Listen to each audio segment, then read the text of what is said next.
अस्सलाम वालेकुम वरहमतुल्लाहि वबरकातुहू। सल्तनत उस्मानिया के सिलसिले में नई वीडियो।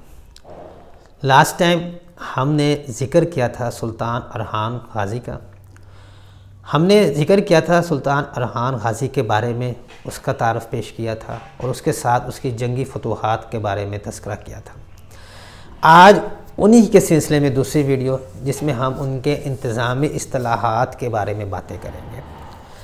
तो शुरू करते हैं अपने टॉपिक की तरफ। तो आज जो पहली इंतज़ामी इस्तिलाहात की बात की जाए, उनके दौर में ही वो इल्म दोस्ती थी, जिसके बारे में मोहम्मद अल-सलामी अपनी किताब में लिखते हैं कि नाइकोमीडिया, जिसको अज़मीत भी कहा जाता है, इसको फ़तह करने के बाद यहाँ पर उस्मानी यूनिवर्सिटी तामीर की गई और इस यूनिवर्सिटी में एक बहुत बड़े आलम दाऊद कैसरी को यहाँ पर इसका प्रिंसिपल मुकर्रर किया गया। और दाऊद कैसरी जनाब फ़ारिगुल तहसील थे मिस्र से।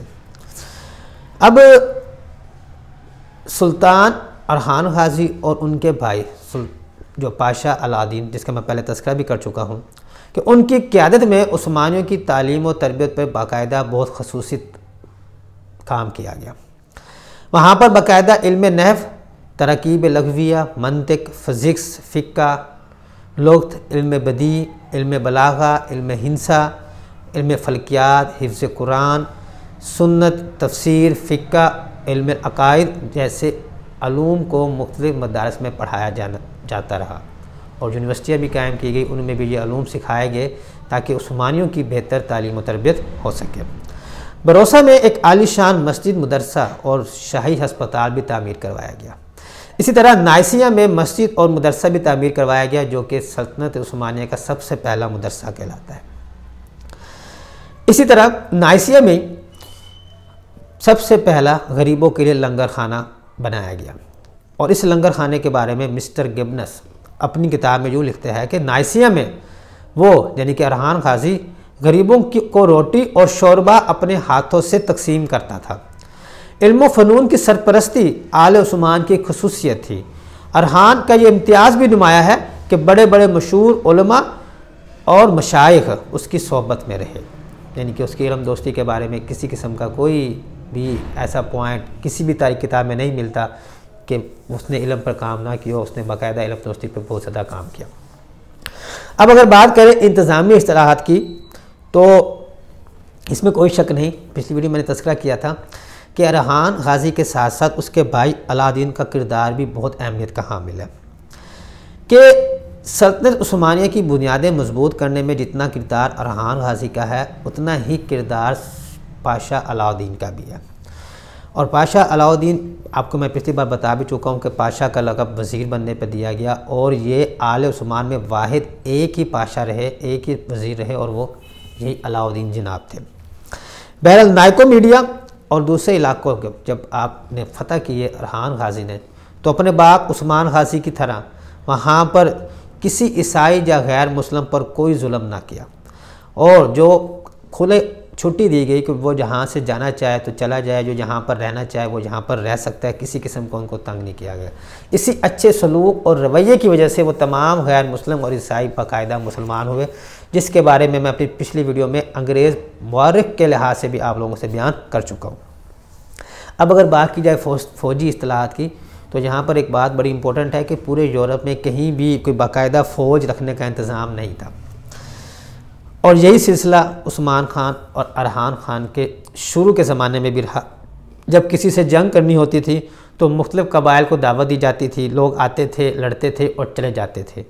कोई ना तनख्वाह थी ना कोई मराहत थी, बस जो माल गनीमत मिलता था अपने हिस्से का वही लेते थे और इस तरह। लेकिन ये रूटीन कब तक चलती, जब एक पूरी सल्तनत बनने जा रही थी तो अरहान गाज़ी और उसके भाई अलाउद्दीन ने मिलकर बाकायदा फ़ौज मुंतज़म की और यूरोप में सबसे पहली फ़ौज जो बनी वो सल्तनत उस्मानिया की ही बनी। अब उसमें उन्होंने बाकायदा पियादों की, तीर अंदाज़ों की, सवारों की यूनिट्स बनाए, उनकी तनख्वाहें रखी, उनको मुख्तलिफ़ मराहत दी गई तरतीब के लिहाज से। लेकिन इस फ़ौज की ताकत में इतना इजाफ़ा हो गया कि इश्तिआल अंगेज़ी बढ़ने लगी। तो फिर करा खलील, जो कि अगला वज़ीर बना अलाउद्दीन के बाद, मतलब पाशा करा खलील, जिनका असल नाम था खैरुद्दीन, उनके मशवरे से एक नई फ़ौज तरतीब देगी और उस नई फ़ौज को जनीचरी या जंगचरी फ़ौज कहा जाता है।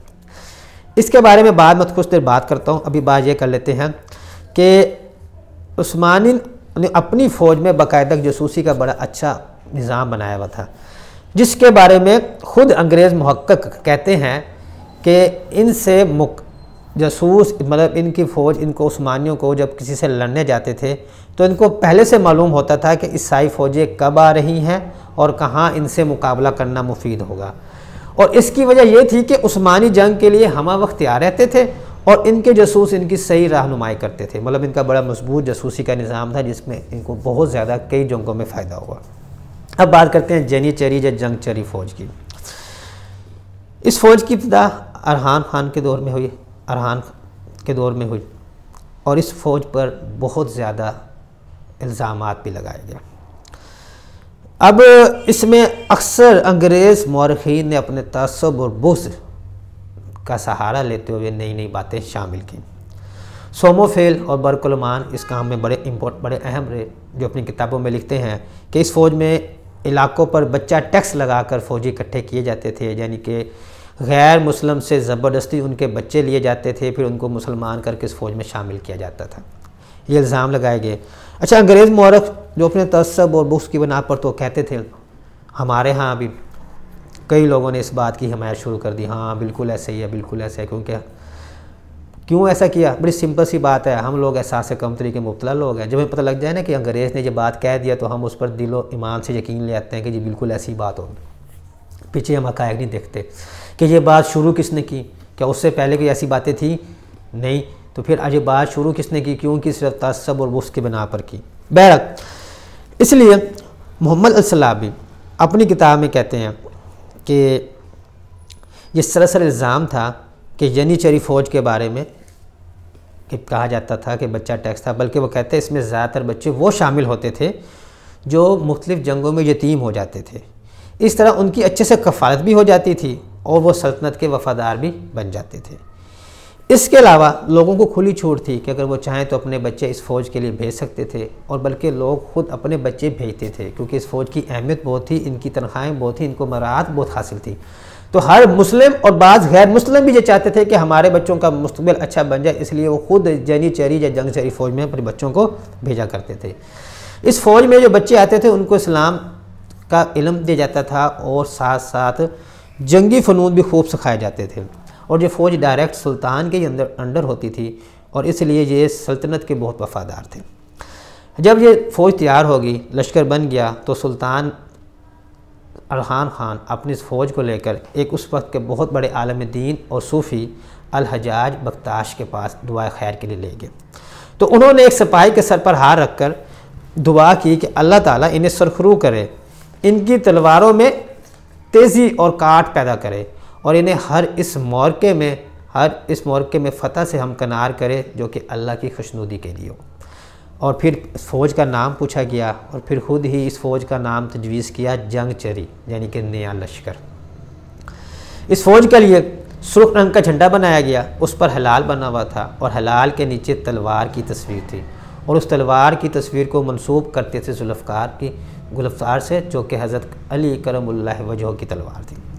इस फ़ौज ने कई बहुत बड़े बड़े कारनामे से अंजाम दिए, तकरीबन हर जंग में इनको कामयाबी हासिल हुई, और हत्ता कि आहिस्ता आहिस्ता इस फ़ौज का असर रसूख इतना बढ़ने लगा कि सुल्तान तक के इंतखाब में इनकी मनमानी होने लगी, जो कि हम आगे जाके इंशाल्लाह अगली वीडियोस में इस बारे में पढ़ेंगे।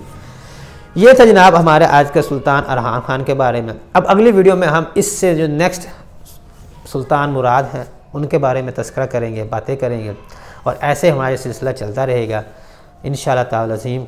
अल्लाह ताला हम सब का हामी और नासिर हो। अल्लाह हाफ़िज़।